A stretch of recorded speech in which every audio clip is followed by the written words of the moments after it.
ঘূর্ণিঝড় রেমালের কেন্দ্রভাগ ঢাকা অতিক্রম শুরু করেছে। এর প্রভাবে রাজধানীতে ব্যাপক বৃষ্টি ও ঝোড়ো হাওয়া বয়ে যাচ্ছে।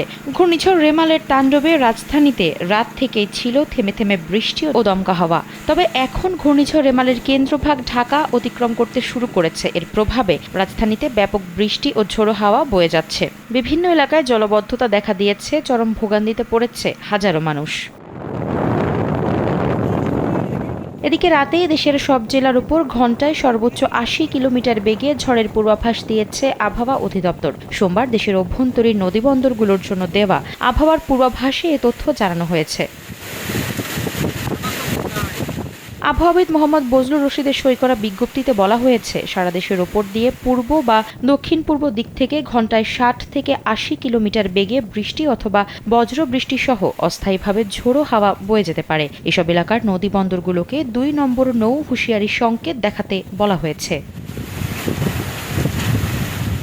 সোমবার সকাল ৯টা থেকে পরবর্তী ৭২ ঘণ্টার আবহাওয়ার পূর্বাভাসে বলা হয়েছে, আগামী ৩ দিন রাজধানী ঢাকাসহ দেশের অধিকাংশ জায়গায় বৃষ্টির সম্ভাবনা রয়েছে। আবহাওয়ার সিনাপটিক অবস্থায় বলা হয়েছে, উত্তর পশ্চিম বঙ্গোপসাগর ও তৎসংলগ্ন এলাকায় অবস্থানরত প্রবল ঘূর্ণিঝড় রিমাল উত্তর থেকে অগ্রসর হয়ে উপকূল অতিক্রম করেছে।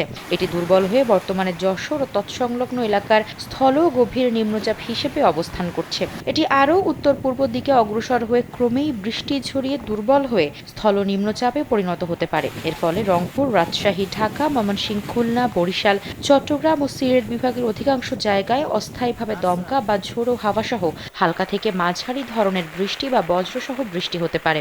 সেই সঙ্গে দেশের কোথাও কোথাও মাঝারি ধরনের ভারী থেকে অতি ভারী বর্ষণ হতে পারে। মঙ্গলবার রংপুর, রাজশাহী, ঢাকা, ময়মনসিংহ, খুলনা, বরিশাল, চট্টগ্রাম ও সিলেট বিভাগের অনেক জায়গায় অস্থায়ীভাবে দমকা বা ঝোড়ো হাওয়াসহ হালকা থেকে মাঝারি ধরনের বৃষ্টি বা বজ্রসহ বৃষ্টি হতে পারে। আর বুধবার আবহাওয়ার পূর্বাভাসে বলা হয়েছে, রংপুর, ময়মনসিংহ ও সিলেট বিভাগের কিছু কিছু জায়গায় এবং রাজশাহী, ঢাকা, খুলনা, বরিশাল ও চট্টগ্রাম বিভাগের ২-১ জায়গায় অস্থায়ীভাবে দমকা হাওয়াসহ হালকা থেকে মাঝারি ধরনের বৃষ্টি বা বজ্র বৃষ্টি হতে পারে। এ সময় মঙ্গল ও বুধবার সারাদিনের তাপমাত্রা ১ থেকে ৩ ডিগ্রি বৃদ্ধি পেতে পারে এবং রাতের তাপমাত্রা ১ থেকে ২ ডিগ্রি বৃদ্ধি পেতে পারে। আফসারা নাজ, কালবেলা।